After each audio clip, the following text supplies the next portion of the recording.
I get a lot of comments, a lot of questions on my videos of why your side rails on your pool are bending in. Why are they bowed in? I'm going to cover what causes that, what you can do to prevent it, and if they are bowed in, if there's anything you can do to resolve that. As you can see, the side rails on my pool are nice and straight. They're not bowing in at all.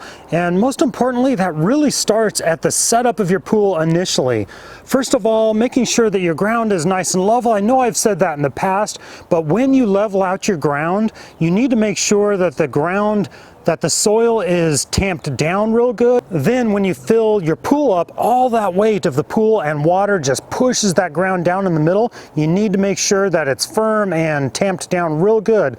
This weighs tens of thousands of pounds. Don't underestimate the weight of this pool. So the issue arises when the pool, the center of the pool, gets down below the level of your side supports. So the side rails bowing in has everything to do with these side rails being up too high. If the legs, the footing of these is up above the bottom level of the pool, then that's what's going to cause your rails to bow in. So we're going to talk about if there's anything you can do about this to help resolve your bowed in sides. As you can see here, all of my footings here, they're down nice and low, right at the level with the bottom of the pool. If you have issues with the side supports sinking too far into the ground, your ground is too soft, and you need to put blocks underneath somehow, you need to make sure that those are level with the ground as well. They can't be up off the ground at all. Even a couple inches will make all the difference. Obviously my pool is full right now, but as you're filling it up, you need to be going around to these side supports, pulling them out. Make sure that they are out as far as they will go. And you need to do this dozens of times. As the water is filling up, come around to these side supports, make sure they're not getting stuck underneath. Pull them out as it's filling up.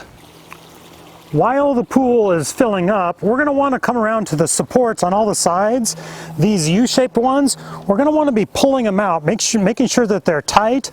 Also, when your pool is filling up, you're going to notice that they are going to be bowed in initially until you get all the weight of this water up to the nice level that you want it, up towards the top.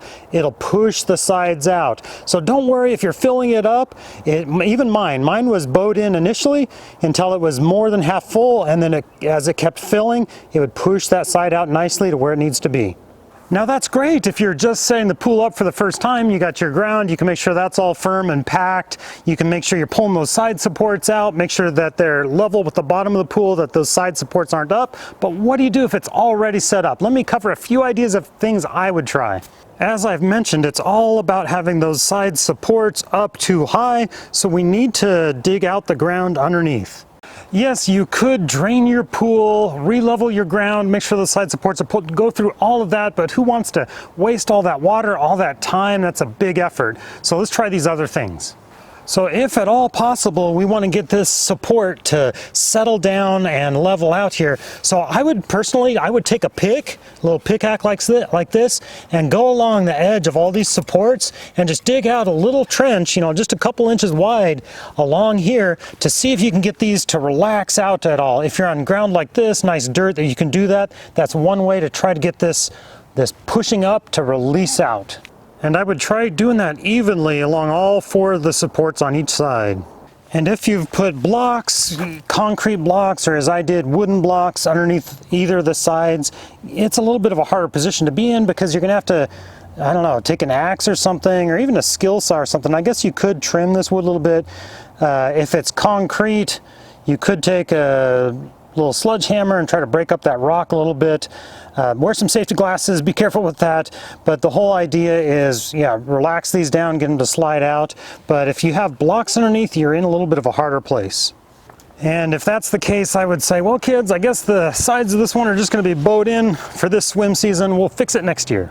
I get so many questions on this issue, I thought, hey, I'll make a quick video, hopefully help somebody out. If you guys want to help me, I'm really trying to get this channel up to 1,000 subscribers. If you want to give it a like and subscribe, that'll really help me out as well. Thank you.